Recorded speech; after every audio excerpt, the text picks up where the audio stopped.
अस्सलाम वालेकुम। Welcome to एमराद। दोस्तों, दो हम टॉपिक्स पर बात करने जा रहे हैं। पहला बात करेंगे कि पाकिस्तान एयरफोर्स को एक न्यू अकंजे हेल यूसीएवी डिलीवर कर दिया गया है तुर्किया की तरफ से, और इसके इम्प्लीकेशंस क्या हैं और अभी तक पाकिस्तान के पास टोटल कितने अकंजे हेल यूसीएवी मौजूद है। इसके साथ साथ हम दोस्तों ये भी बात करेंगे कि इंडियन एयरफोर्स के एक फाइटर एयरक्राफ्ट के साथ एक एक्सीडेंट, या आप इसे एक पोटेंशियल एक्सीडेंट या इंसिडेंट कह सकते हैं, ये वाकया जो इंडियन एयरफोर्स के एयरक्राफ्ट के साथ पेश आया है पोखरान में, जो पोखरान फायरिंग रेंज है राजस्थान में, और ये वाकया है क्या और इसकी सिग्निफिकेंस क्या है, इस पर डिटेल से बात करते हैं। पहले टॉपिक की तरफ आ जाएं तो रिपोर्ट्स के मुताबिक पाकिस्तान एयरफोर्स को एक न्यू अकंजे हेल यूसीएवी प्रोवाइड कर दिया गया है तुर्किया की बेरक्तर कंपनी की तरफ से, जो कि इन यूसीएवीज को बनाती है। ये unmanned combat aerial vehicle Pakistan air force की फ्लीट का हिस्सा जब से बना है, तो पाकिस्तान एयरफोर्स के पास अब टोटल 3 अकंजे हेल यूसीएवीज आ चुकी हैं। इससे पहले मैं बताता चलूँ कि 2023 में इन यूसीएवीज को, यानी कि अनमैन्ड कॉम्बैट एरियल व्हीकल्स को, पाकिस्तान एयरफोर्स में इंडक्ट किया गया था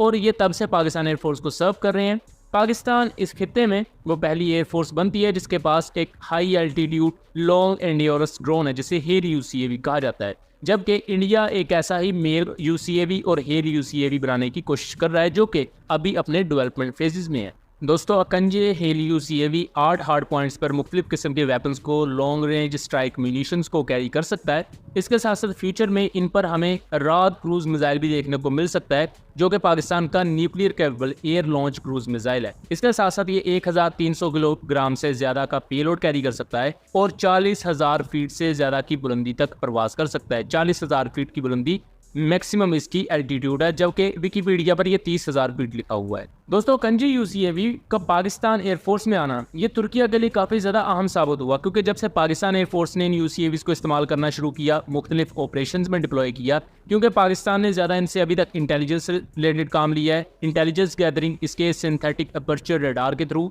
और उसके साथ साथ ग्राउंड मूविंग टारगेट इंडिकेटर जिसे GMTI कहा जाता है। इन तमाम सिस्टम्स के तहत काफ़ी ज़्यादा बेहतर हद तक पाकिस्तान ने इंटेलिजेंस गैदरिंग का काम किया, अपनी डॉक्ट्राइन को मॉडिफाई किया, और अकंजे यूसीएवी लेने के बाद इंडियन साइड पर भी इसका थोड़ा सा डर और खौफ देखा गया। अकंजे यूसीएवी जब से पाकिस्तान ने लिया, उसके बाद बहुत से दूसरे Nations, even south Asian region में और उसके साथ साथ साउथ ईस्ट एशियन रीजन जो है, जहाँ इंडोनेशिया और मलेशिया वगैरह ये कंट्रीज वाक़ हैं, वहाँ भी उन्होंने अकंजे यूसीएवी में दिलचस्पी का इजहार किया। बांग्लादेश के बारे में भी ये रिपोर्ट्स हैं कि पाकिस्तान के बाद बांग्लादेश भी ये चीज़ देख रहा है कि वो अपने TB2 ड्रोन्स के साथ साथ अकंजे यूसीएवीज को भी लेंगे, क्योंकि पाकिस्तान का भी सेम यही पैटर्न था कि पहले तुर्किया के TB2 ड्रोन्स लिए, पाकिस्तान TOT के तहत उन्हें अपने मुल्क में बनाता है, और अब अकंजे यूसीएवी भी पाकिस्तान ने लिए। पाकिस्तान एयरफोर्स एक बैटल हार्डन एयरफोर्स है जिसका वॉर एक्सपीरियंस है, और अगर ऐसी एयरफोर्स कोई इस तरह का सिस्टम खरीदती है और उसे कामयाबी के साथ इस्तेमाल करती है, तो बाकी कंट्रीज भी उसमें दिलचस्पी का इजहार करती है, और ये चीज़ नेचुरल है। अब दोस्तों, हमारे आते हैं फिर दूसरे टॉपिक की तरफ, लेकिन दूसरे टॉपिक की तरफ बढ़ने से पहले